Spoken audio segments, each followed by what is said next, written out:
നേതാവ് Jake C Thomas നമുക്കൊപ്പം ചേരുകയാണ്. നേരത്തെ ജയ്ക്ക് യാത്രയിലായിരുന്നു, അതുകൊണ്ടുകൂടിയാണ് ജയ്ക്കിലേക്ക് വളരെ പെട്ടെന്ന് കടക്കേണ്ടി വരുന്നത്. ജയ്ക്ക് ദേശീയ രാഷ്ട്രീയമാണ് ചർച്ച ചെയ്തുകൊണ്ട് വീണ്ടും നമ്മൾ കേരള രാഷ്ട്രീയത്തിലേക്ക് വരുമ്പോൾ ഇടതുപക്ഷത്തെ സംബന്ധിച്ചിടത്തോളം ചേലക്കര നിലനിർത്താൻ കഴിഞ്ഞു, ഭരണവിരുദ്ധ വികാരമില്ല എന്ന് CPM ഇടത് നേതാക്കളെല്ലാം അവകാശപ്പെടുന്ന ഒരു സാഹചര്യം.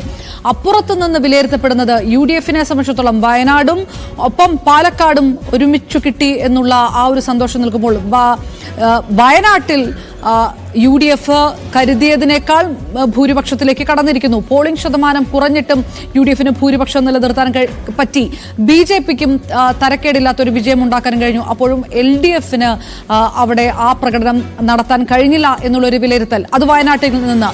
പാലക്കാട് നിന്ന് ഇത്രയേറെ അവകാശവാദങ്ങൾ ഉന്നയിച്ചിട്ടും മൂന്നാം സ്ഥാനത്ത് നിന്ന് ഒരു ഇഞ്ച് പോലും മറികടക്കാൻ പീസറിന് കഴിഞ്ഞില്ല എന്നുള്ളൊരു വിഷയം.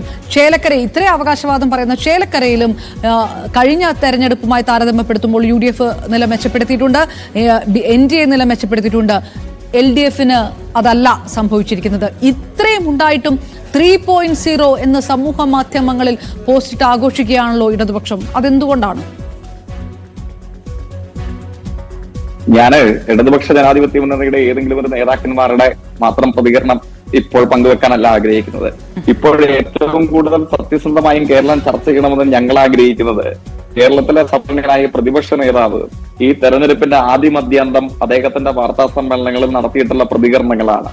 കേരളത്തിന്റെ പ്രതിപക്ഷ നേതാവാണ് എല്ലാ വാർത്താ സമ്മേളനങ്ങളിലും അതോടൊപ്പം പബ്ലിക് ഡൊമൈന് മുമ്പിലുള്ള അദ്ദേഹത്തിന്റെ എല്ലാ പ്രതികരണങ്ങളിലും പറഞ്ഞത് ഏതാണ്ട് 1.5 പതിറ്റാണ്ടോളം ദീർഘമുള്ള കോൺഗ്രസ് തുടർ പ്രാതിനിധ്യത്തിന്റെ അനുഭവമുള്ള പാലക്കാട് നിലനിർത്തുന്നതിൽ ഞങ്ങൾക്ക് പ്രത്യേകിച്ച് ഒരു സംഭാവനയും ചെയ്യാനില്ല.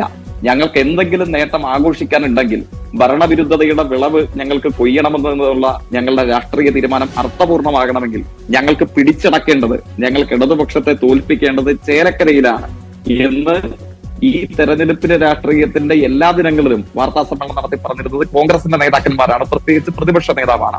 അവർക്ക് ഇപ്പോഴെന്താണ് ചേലക്കരയെ സംബന്ധിച്ച് പറയാനുള്ളത് എന്ന് അറിയാൻ ഞങ്ങൾക്ക് അതിയായ കൗതുകമുണ്ട്, അതിയായ ഔത്സുക്യമുണ്ട്. പിന്നെ വയനാട്ടിൽ ഇടതുപക്ഷത്തെ പ്രിയങ്ക ഗാന്ധി വന്ന് പരാജയപ്പെടുത്തിയത് ഒരു അത്യസാധാരണ സംഭവമാണ് എന്ന് കോൺഗ്രസുകാർ പോലും ആഘോഷിക്കുമെന്ന് എനിക്ക് തോന്നുന്നില്ല. പിന്നെ പാലക്കാടേക്ക് വന്നാൽ പാലക്കാട് സ്വാഭാവികമായി കോൺഗ്രസിന് നിലനിർത്താൻ കഴിഞ്ഞു, അവരുടെ വോട്ട് വിഹിതം വർദ്ധിപ്പിക്കാൻ വേണ്ടി കഴിഞ്ഞു. പക്ഷെ ഇടതുപക്ഷം അങ്ങ് തിരിച്ചറിയേണ്ടത് അല്ലെങ്കിൽ നമ്മൾ ചർച്ച ചെയ്യേണ്ടത് 2021 91 നിന്ന് 99 സീറ്റിന്റെ ഭൂരിപക്ഷത്തോടു കൂടിയുള്ള ഇടതുപക്ഷ തരംഗം കേരളത്തിലാകെ ആഞ്ഞുവീഴ്ത്തിയത്. ആ സമയത്ത് പോലും ഞങ്ങൾക്ക് പാലക്കാട് ലഭിച്ചതിനേക്കാൾ 1000-ന് മേലെ വോട്ടുകളുടെ വോട്ട് വിഹിതവുമായിട്ടാണ് ഇപ്പോൾ പാലക്കാട് ഇടതുപക്ഷ ജനാധിപത്യ മുന്നണി നിൽക്കുന്നത്. സ്ഥാനം 3-ൽ തന്നെയാണെന്നുള്ള കാര്യത്തിൽ തർക്കമില്ല. പക്ഷേ 2ാം സ്ഥാനത്തുള്ള BJP-യുമായി ഏതാണ്ട് 2000-നോട് അനുബന്ധിച്ചുള്ള ഒരു വോട്ടന്തരം മാത്രമാണ് ഇടതുപക്ഷ ജനാധിപത്യ മുന്നണിക്ക് പാലക്കാടുള്ളത്. അതുകൊണ്ട് പാലക്കാട് ഉൾപ്പെടെയുള്ള മണ്ഡലങ്ങളിൽ ഇടതുപക്ഷത്തിന് UDF സൃഷ്ടിച്ചിട്ടുള്ള തെറ്റായ പ്രചരണങ്ങൾക്കപ്പുറം, തെറ്റായ പ്രതീതി നിർമ്മാണങ്ങൾക്കപ്പുറം അഭിമാനകരമായ പ്രകടനം കാഴ്ചവെക്കാൻ കഴിഞ്ഞിട്ടുണ്ട് എന്നുള്ളതാണ് കേരളത്തിന്റെ പൊതു തെരഞ്ഞെടുപ്പിനോടനുബന്ധിച്ച് നമ്മൾ വിശകലനം ചെയ്യേണ്ട യാഥാർത്ഥ്യം. ജയ്ക്ക് ശരി, ചേലക്കരയിൽ അതാണ് അവകാശപ്പെടുത്തുന്നെങ്കിൽ ചേലക്കരയിൽ ഒരുപക്ഷെ ഇടതുപക്ഷം പരിപൂർണമായിട്ടും തള്ളിക്കളയുന്ന ഒന്ന് തന്നെയായിരിക്കും PV അൻവർ. അപ്പോൾ അൻവർ പറയുന്നത് 3920 വോട്ട് അത് പിണറായി സത്തിനെതിരായിട്ടുള്ള വോട്ടാണ്. തനിക്ക് സ്വാധീനമില്ലാതിരുന്ന ചേലക്കരയിൽ പോലും ആ കിട്ടിയ വോട്ട് പിണറായി സത്തിനെതിരായ വോട്ടാണ് PV അൻവർ പറയുന്നു. ചേലക്കരയിൽ ഈ പറഞ്ഞതുപോലെ ഭൂരിപക്ഷം 12,000 ആണെങ്കിൽ പോലും അൻവർ എവിടെയെങ്കിലുമൊക്കെ ഒരു വോട്ട് ചോർച്ച വരുത്തിയിട്ടുണ്ട് എന്ന് ഇടതുപക്ഷം കരുതുന്നുണ്ടോ?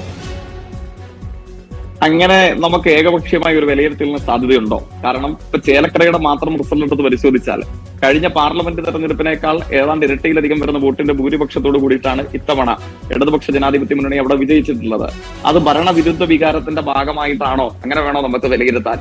എനിക്ക് മനസ്സിലാകുന്നില്ല. അങ്ങനെ രാഷ്ട്രീയത്തെ വിലയിരുത്താൻ എങ്ങനെയാണ്, വസ്തുതകളുടെ അടിസ്ഥാനത്തിൽ എങ്ങനെയാണ് അത്തരമൊരു തീർപ്പിലേക്ക്, ഒരു വിലയിരുത്തലിലേക്ക് എത്താൻ നമുക്ക് കഴിയുക എന്നുള്ളത് എനിക്ക് മനസ്സിലായിട്ടില്ല. പിന്നെ അങ്ങ് സൂചിപ്പിച്ചതുപോലെ നിലമ്പൂർ MLA ഇത്തരത്തിലുള്ള അവകാശവാദം ഉന്നയിക്കുന്നു. ഞാൻ മനസ്സിലാക്കുന്ന അദ്ദേഹത്തിന്റെ സ്ഥാനാർത്ഥി UDF-ന്റെ ഒരു മുൻ നേതാവാണ്. UDF-ന്റെ ഒരു മുൻ നേതാവ് സ്വാഭാവികമായി അവിടെ തെരഞ്ഞെടുപ്പിൽ മത്സരിക്കുമ്പോൾ അവിടെ പ്രതിപക്ഷ നേതാവും ഈ നിലമ്പൂർ MLA-യും തമ്മിലുണ്ടായ വാക്കുതർക്കവും അവർ തമ്മിലുണ്ടായ മറ്റു തർക്ക വിതർക്കങ്ങളും ഒക്കെ നമ്മുടെ എല്ലാവരുടെയും മനസ്സിലുണ്ട്. ചേലക്കരയിൽ ആരുടെ വോട്ട് നഷ്ടപ്പെടുമെന്ന് UDF ഭയന്നത് കൊണ്ടായിരിക്കണം നിലമ്പൂർ MLA-യുമായിട്ട് ആ സമയത്ത് തർക്ക വിതർക്കങ്ങളിൽ ഏർപ്പെടേണ്ട വന്നിട്ടുള്ളത്. അപ്പോൾ ഇടതുപക്ഷത്തിനെതിരെയുള്ള ഒരു വിചാരണയാണ് നിലമ്പൂർ MLA-യുടെ ആശ്രിതനായ സ്ഥാനാർത്ഥിക്ക് ലഭിച്ചത് എന്നുള്ളത് അതൊരു തെറ്റായ വിലയിരുത്തലാകാനാണ് സാധ്യത എന്നുള്ളതാണ് പരിമിതമായ വസ്തുതകളുടെ അടിസ്ഥാനത്തിൽ വിശകലനം ചെയ്യുമ്പോൾ നമുക്ക് എത്തിച്ചേരാൻ കഴിയുന്ന ഒരു തീർപ്പ്. മാത്രവുമല്ല, അങ്ങനെയാണെങ്കിൽ പാലക്കാട് അതിനെതിരെ അതിശക്തമായ വികാരം ഉയർന്നു വരേണ്ടതായിരുന്നില്ലേ? ഇടതുപക്ഷത്തിന് 2021 കിട്ടിയതിനേക്കാൾ കുറഞ്ഞ വോട്ട് വിഹിതത്തിലേക്ക് കൂപ്പുകുത്തുകയായിരുന്നില്ലേ ചെയ്യേണ്ടിയിരുന്നത്?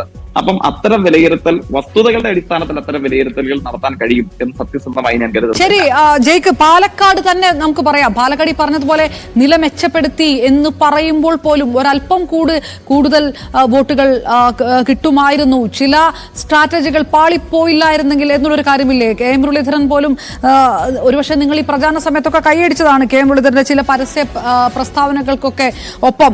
ഈ ട്രോളി വിവാദവും പരസ്യ വിവാദവും ഒക്കെ തിരിച്ചടിയായി എന്ന് പറയുന്നു. പാണക്കാട് സാദിഖ് അലി ശിഹാബ് തങ്ങൾക്കെതിരെ മുഖ്യമന്ത്രി പിണറായി വിജയൻ നടത്തിയ പരാമർശങ്ങൾ അതും തിരിച്ചടിയായെന്നുള്ള വിലയിരുത്തൽ വരുന്നു.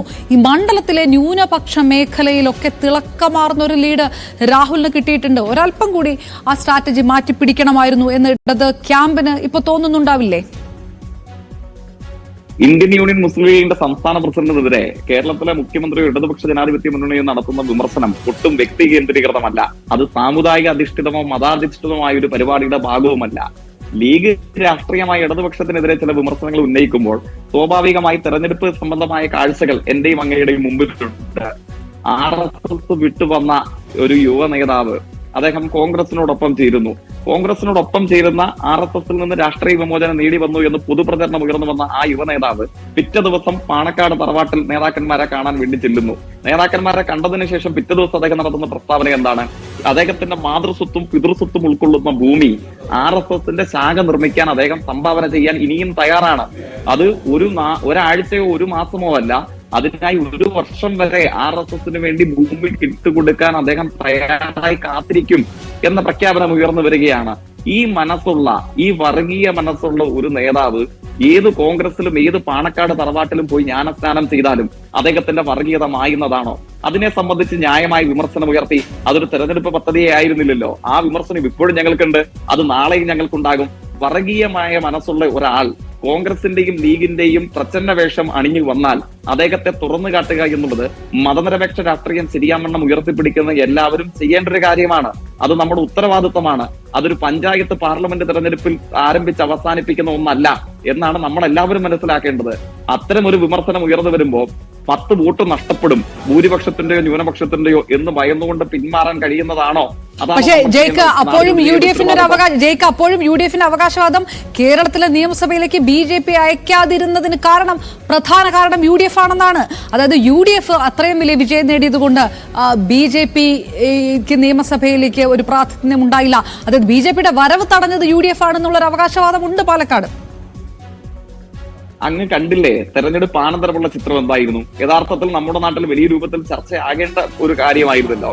തെരഞ്ഞെടുപ്പ് അനന്തരം റിസൾട്ട് ഔദ്യോഗികമായി പ്രഖ്യാപിക്കുന്ന ആദ്യ മണിക്കൂറിൽ പാലക്കാട് വിക്ടോറിയ കോളേജിന്റെ മുമ്പിൽ നടത്തപ്പെട്ട ആഹ്ലാദ പ്രകടനം ഏതു സംഘടനയുടേതായിരുന്നു? അങ്ങ് കണ്ടില്ലേ? ലക്ഷണമൊത്തം മതതീവ്രവാദികളായിട്ടുള്ള SDPI അല്ലേ UDF സ്ഥാനാർത്ഥിക്ക് വോട്ട് ചെയ്ത് വിജയിപ്പിച്ച വോട്ടർമാർക്ക് അഭിവാദ്യങ്ങളെന്ന് ആക്രോശ സമാനമായ മുദ്രാവാക്യത്തോടുകൂടെ പാലക്കാട് നഗരഹൃദയത്തിൽ പ്രകടനമിറങ്ങിയത് SDPI ആണ്. ആ SDPIയുടെ പിന്തുണയുമായിട്ടൊരു തെരഞ്ഞെടുപ്പ് വിജയം അഭികാമ്യമാണോ? അത് അഭിമാനകരമാണോ? അത് മതനിരപേക്ഷ ചേരിയുടെ വിജയമായിട്ടാണോ? നമ്മളെല്ലാവർക്കും, ഞാൻ സത്യസന്ധമായി കരുതുന്നു, എന്റെ മതവിശ്വാസത്തിന്റെ പേരിൽ അപരനായ മനുഷ്യൻ കൊല്ലപ്പെടാൻ പാടില്ല എന്ന് ആഗ്രഹിക്കുന്ന നമ്മളെല്ലാവരും അത്തരമൊരു തെരഞ്ഞെടുപ്പ് വിജയത്തെ വർഗീയതയ്ക്കെതിരെയുള്ള പോരാട്ട വിജയമായിട്ടാണോ നമുക്ക് സത്യസന്ധമായും കാണാൻ കഴിയുക? നമ്മുടെ മുമ്പിൽ ജീവിക്കുന്ന തെളിവുകളായി ഇത്തരം പ്രകടനങ്ങൾ നിൽക്കുകയല്ലേ? പിന്നെ BJPയെ പരാജയപ്പെടുത്തിയത്, BJPയെ ചുരുക്കി കിട്ടിയത് UDF ആണ്. സമീപകാല തെരഞ്ഞെടുപ്പ് BJPയുടെ വിജയങ്ങൾ ഏതും നിങ്ങളെടുത്ത് പരിശോധിക്കുക. അത് തിരുവനന്തപുരത്ത് നേമം മുതൽ തൃശ്ശൂർ വരെയുള്ള അനുഭവങ്ങൾ നിങ്ങൾ പരിശോധിക്കുക. BJPക്ക് വിജയം സംഭാവന ചെയ്തവർ ആരായിരുന്നു? തെരഞ്ഞെടുപ്പിൽ വോട്ടുകളുടെ അടിസ്ഥാനത്തിൽ, വസ്തുതകളുടെയും സത്യസന്ധമായ കണക്കുകളുടെയും അടിസ്ഥാനത്തിൽ വിശകലനം ചെയ്താൽ മതി. അപ്പം BJPയെ ചുരുക്കി കിട്ടി എന്നുള്ള വ്യാജമായ വ്യർത്ഥമായ അവകാശവാദമൊന്നും അതുകൊണ്ട് കോൺഗ്രസോ വളരെ നന്ദി ജെ സി തോമസ് നമുക്കൊപ്പം ചേർന്നത്. ഏതായാലും അവകാശവാദങ്ങൾ അവസാനിക്കുന്നില്ല. തെരഞ്ഞെടുപ്പിന്